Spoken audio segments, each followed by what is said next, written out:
Over the years, one of the most common questions I get when I'm working with an athlete is, "Hey, David, I think that I'm overtraining. What can I do about it?"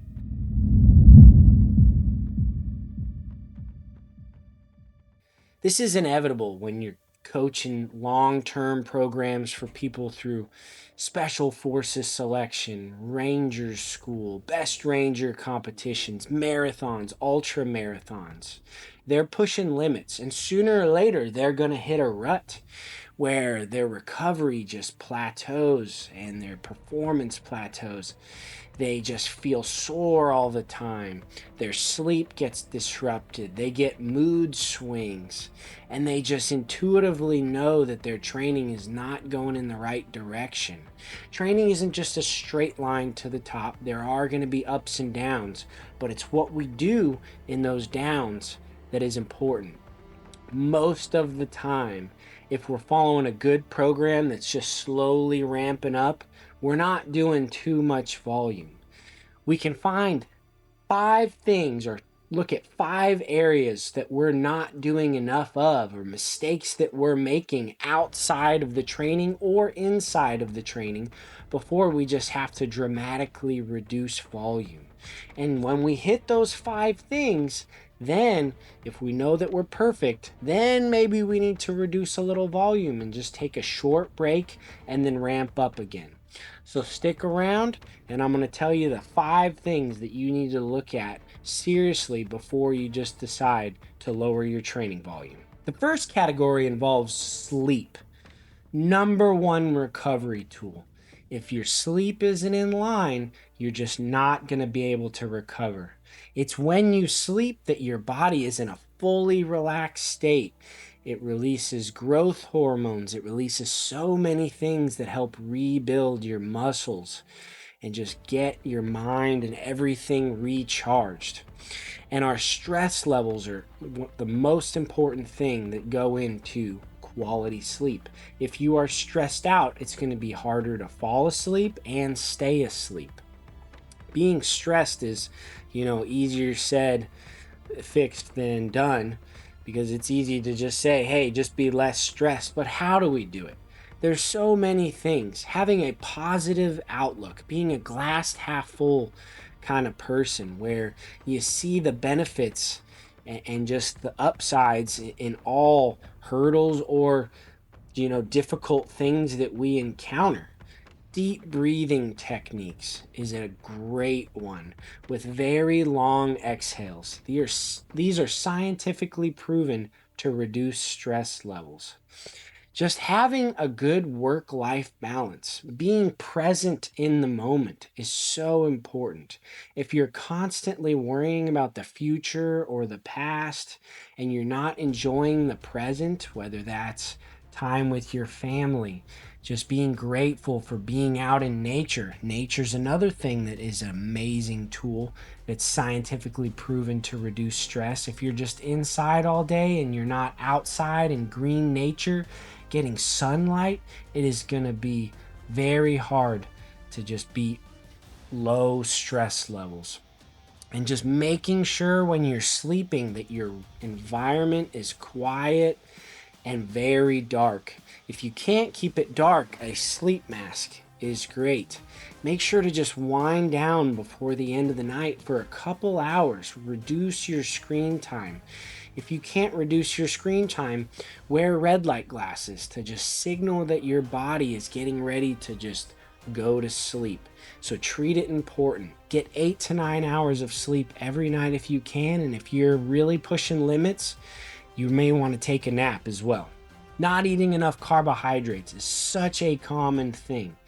Carbohydrates, there's a lot of volume to them. And when we're doing endurance especially, our appetite just goes through the roof. And we think that we're eating enough, and oftentimes we are with protein and fats, because fats are so easy to just hide in things and really have a higher fat content or a higher fat amount per day than you actually need, which isn't actually that much for an endurance athlete. And then when you do that, you inevitably your hunger levels fall when you're eating too many fats, so then you're not hungry enough to eat a very high volume of carbohydrates to fuel that training. So make sure that you're eating enough carbohydrates. I have an entire video explaining how to just fuel for endurance training, so check out that link.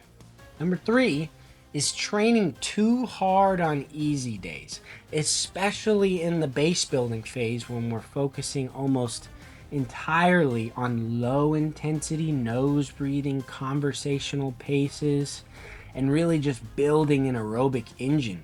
But we want to see progress, and oftentimes it takes 6-8 weeks to truly reset your aerobic energy system and your nervous system to calm down, to really make aerobic structural adaptations to our heart, to our blood vessels, to our mitochondria.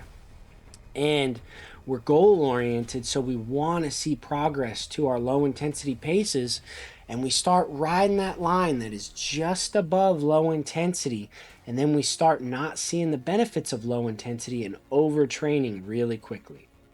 Number 4 is not auto-regulating all of your intensities. Every day is a different day. Auto-regulation is just programming at an intensity and letting your pace go up or down that day depending on how recovered you are. Maybe you have a 40-minute lactate threshold tempo run for that day, which is kind of at a moderate to high intensity, around 85% to maybe even 90% of max heart rate towards the end of it. This is around usually an hour race pace, but maybe you're feeling great that day. You had lots of carbs, you've been sleeping amazing. Maybe that's faster than what you predicted. Or maybe you're not doing some of these things like eating enough, or you got horrible night's sleep, your stress levels are high. Well, maybe when you go into that warm up and then you start that tempo, that is just not the pace that you can hold for that day. And if you were to hold that pace that you wanted to, it would be at a higher intensity than what was prescribed.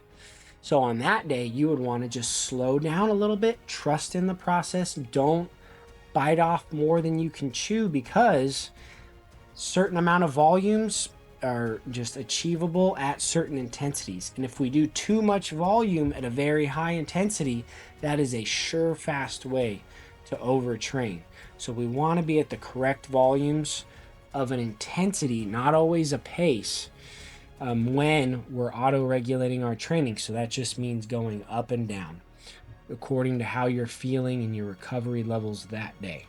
And lastly, number 5 has to do with strength training. This is something that I see my tactical athletes get, wrong a lot more than a lot of the runners that I work with, is the fact that they strength train really hard all through their endurance train up, and they never start backing off. At the beginning of an endurance train up, your endurance training starts easy, low intensity volumes, and you just start slowly working up in volume. And then about halfway through, you start adding in a lot of high intensity, and it ramps up more and more for an endurance train up, or anything that's endurance oriented like Ranger School or SFAS. But in the beginning of that train up, our strength training should be hard so that we can really build a nice strong foundation of absolute strength. And then as that program progresses, that strength training overall stress that we're putting our body through goes down and down and down. Our strength training becomes more functional in nature, and there's movements that translate into better performance outside of the weight room later on, and we're not loading up as heavy as we were. And then by the end, we're just trying to maintain strength and just really peak for what our goal is, which is not, just 1 rep maxing our squat, bench, or deadlift, or things like that. So too many times we just overfill our stress levels by just trying to push on the gas pedal of both strength and endurance at the same time. So as one ramps up, the other has to just be de-emphasized. So, in conclusion, most people don't need an easier training program because they think that they're overtraining. They need to start looking at how to recover better from the training that they're already doing. And they need to put in the work outside of the training because training is a very small portion of the day. And it's what you do outside of the training that allows you to recover. So, embrace the process, stay consistent, and stop making excuses.